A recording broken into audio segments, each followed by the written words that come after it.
Good morning. Welcome to .programming.blogspot.com. Today I'm talking about WPF show each row details inside a grid view, or you can say data grid rows. So first of all, add a data grid control with auto generated column equals to false property, and also assign the name, that is DG data grid. Okay, now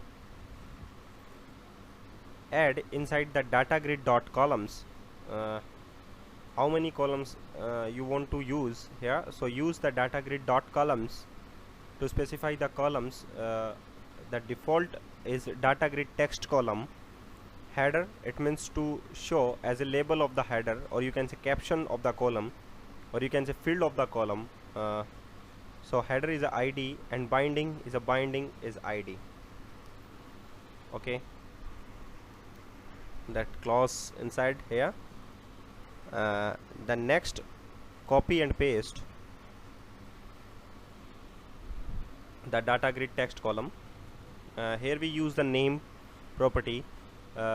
These all are the public properties we use here.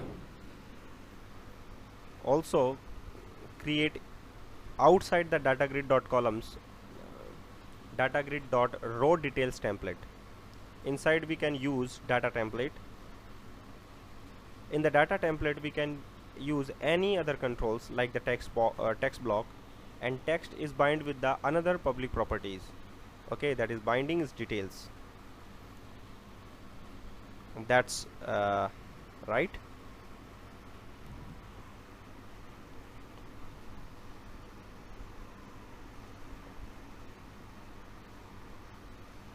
Now bind the data grid with the list item. So here we use the list which is bind with the class.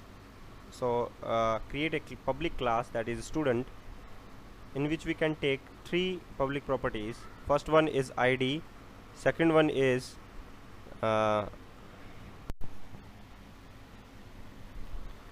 the first public property is ID, and the second property is name, which is string type, and third one is details.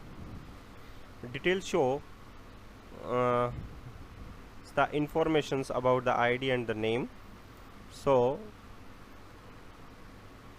this is also string type.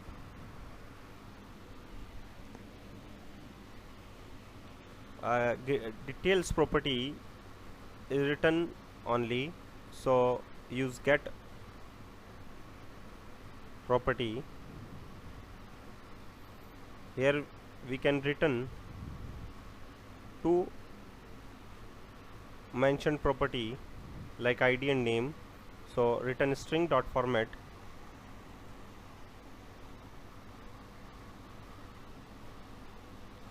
Syntax is 0, that represent the ID.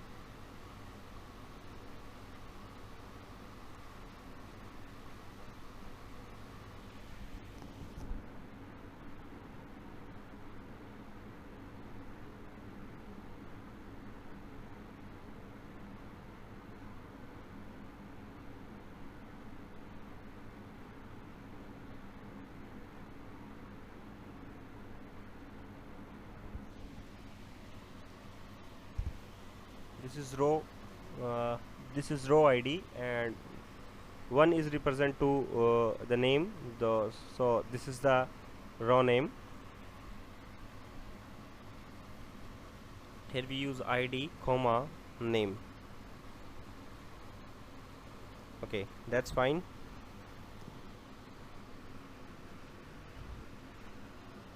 When the window is loaded, then DataGrid is bind with the list. So use the list with the students type,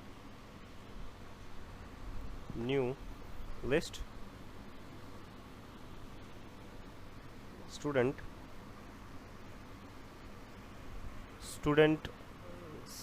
dot add new student,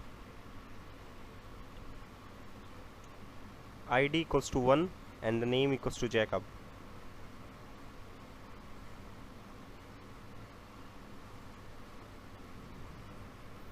That's fine. Similarly, copy and paste for many times.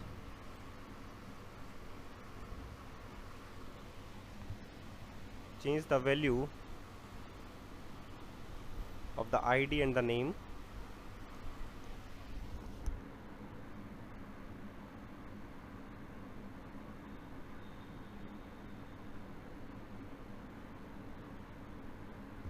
Similarly, in the name section,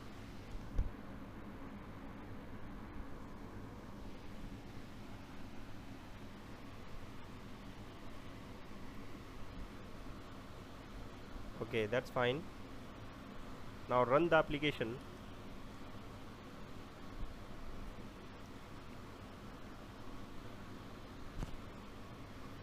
Oops, the name of the DataGrid is DZ, so DZ.ItemSource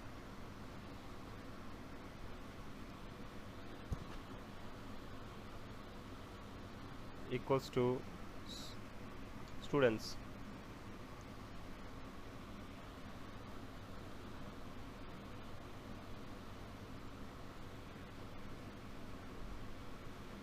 Change the header of the second text column, that is name.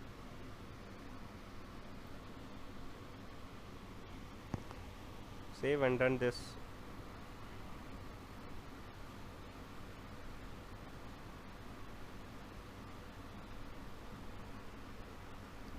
Yeah, that's fine. This is the ID. 2 is this is ID, and 3 is this is the ID, and M is this is the name. So thank you very much for watching this video tutorial. Please keep watching my all video tutorials which is related to WPF. Thank you very much.